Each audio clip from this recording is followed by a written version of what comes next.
C'est dans les coulisses. Alors, il y a 25 ans aussi, hein, il y a quelques jeunes quand même parmi nous. Alors, y a-t-il des chefs d'entreprise, principalement dans la production, dans la fabrication, dans l'assemblée? Oui, voilà, il y en a un, deux, trois. Alors, le sujet va vous intéresser, parce qu'en fait, l'oratrice qui va venir vous parler maintenant est psychologue du travail, ergonome.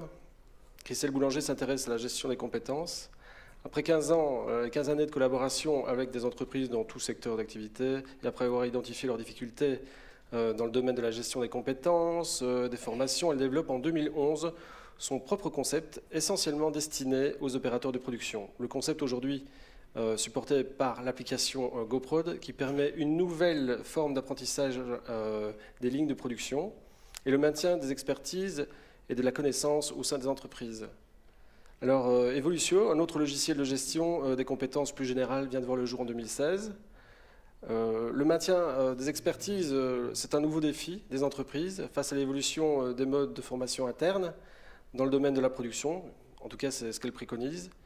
Et c'est un sujet qu'elle développe dans le cadre de sa nouvelle activité de consultante dans le projet In Situ Concept. Je vous demande, mesdames et messieurs, d'accueillir Christelle Boulanger.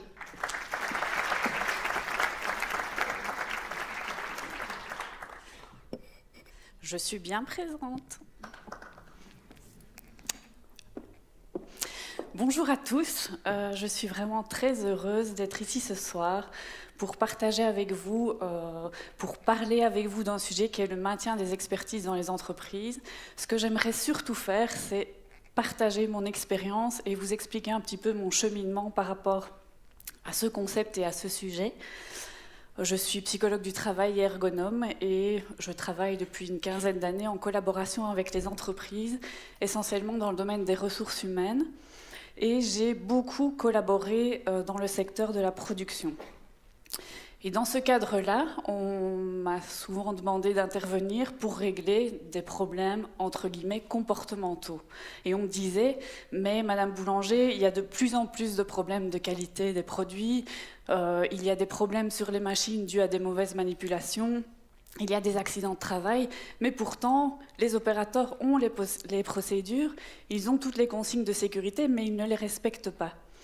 Alors moi, j'ai voulu aller un peu interroger les personnes sur le terrain, les jeunes titulaires, et bien sûr qu'ils veulent bien faire leur travail, bien sûr qu'ils veulent respecter les procédures, mais je me suis rendu compte que quand ça devenait un petit peu plus compliqué, quand ça sortait de l'ordinaire, ils naviguaient quand même un petit peu dans le flou. Donc je me suis dit peut-être c'est un problème de formation. Et effectivement, la conjoncture économique actuelle ne permet plus aux entreprises de placer des personnes en doublon sur les lignes et d'avoir une réelle période d'apprentissage. Maintenant, le nouveau qui arrive sur la ligne doit directement produire, même dans des petites tâches de manutention. Alors que le formateur, il doit continuer à former aussi. Et donc ce qui se passe, c'est qu'il dit à l'apprenant, quand je te le dis, tu pousses sur ce bouton-là, tu fais ça. Mais le résultat, c'est que les personnes ne comprennent plus réellement ce qu'elles font. Elles ne comprennent plus ce qui se passe dans la machine quand elles poussent sur tel ou tel bouton. Et les résultats, ce sont les problèmes qui ont été énumérés précédemment. Le problème est d'autant plus important, et c'est une réelle question que se posent les entreprises maintenant, quand les plus anciens partent à la pension. Parce que quand ils partent avec ce savoir, ils partent avec l'expertise, qui n'est pas que leur expertise, mais réellement l'expertise de l'entreprise. Et donc moi, je me suis demandé, mais finalement, comment peut-on, dans ce contexte économique qui ne va pas en s'améliorant, comment peut-on rendre cette qualité de formation à l'opérateur, comment peut-on lui rendre toutes les connaissances et tout ce dont il a besoin pour bien gérer sa ligne de production et produire le produit efficacement.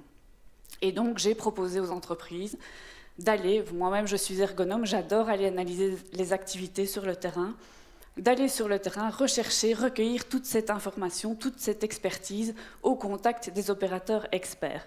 Et donc j'endosse ma veste, mon casque, mes chaussures de sécurité, je prends mon appareil photo et mon bloc-notes et je vais sur la ligne pour essayer de comprendre tout ce que l'opérateur fait quand il réalise ses tâches. Et donc l'avantage, c'est que je le laisse produire, je le laisse faire son travail et donc je n'interviens pas, je ne l'interromps pas dans son travail. Par contre, moi j'observe tout, je prends des photos, j'essaye de tout comprendre comme si c'était moi-même qui allais devoir gérer la ligne. Et donc je lui pose plein de questions sur son outil de travail, je lui demande mais là, Qu'es-tu en train de faire? Et quand tu fais ça, mais qu'est-ce qui est difficile? À quoi faut-il faire attention? Et il m'explique tout ce qu'il fait, je prends des photos de tout.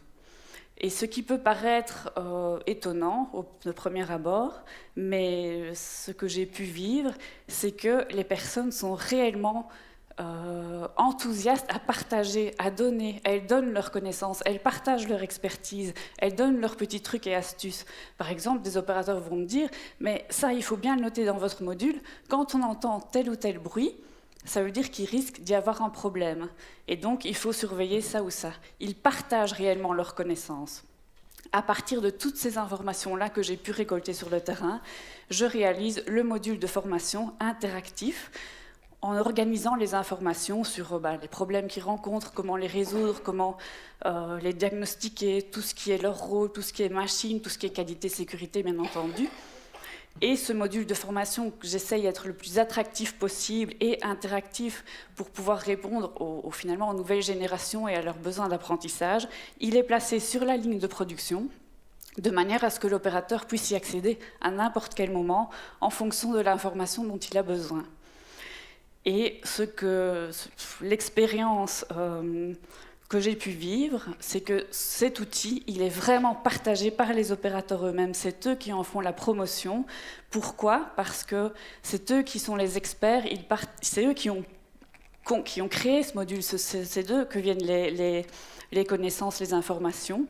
Et donc, ils aiment le partager. Et les opérateurs des autres lignes qui n'ont pas encore l'outil disent « et nous, quand aura-t-on notre outil, notre logiciel de formation ?» Donc, il y a réellement eu un partage dans les entreprises par rapport à cet outil. Par rapport à l'entreprise elle-même, toute l'information maintenant est centralisée dans un même endroit. Ça veut dire que l'expertise, elle reste au sein de l'entreprise. On ne va plus chercher dans un dossier, dans un autre, le dossier process, le dossier qualité, pour trouver des procédures. Tout est centralisé et organisé dans un même endroit. Et même, finalement, les ingénieurs me disent « nous, on se forme aussi avec cet outil-là, puisque tout y est ». Alors après, à l'heure actuelle, tout évolue. Les technologies évoluent très vite, les produits évoluent, la manière de les fabriquer évolue très vite aussi. Et donc, il faut pouvoir s'adapter à tout ça. Cette photo de train, elle a une deuxième signification, c'est que dans 2 entreprises, on m'a dit « Oui, mais Madame Boulanger, et si vous vous faites écraser par un train, qu'est-ce qu'on fait ?» Et du coup, oui, je fais attention quand je traverse un passage à niveau, mais surtout, j'ai développé l'application GoProd, une application qui permet vraiment de gérer tous ces contenus-là, sans avoir aucune connaissance sur comment faire des liens hypertextes, comment insérer des photos. Tout est géré par l'application, y compris les plans de formation et la manière de valider les compétences.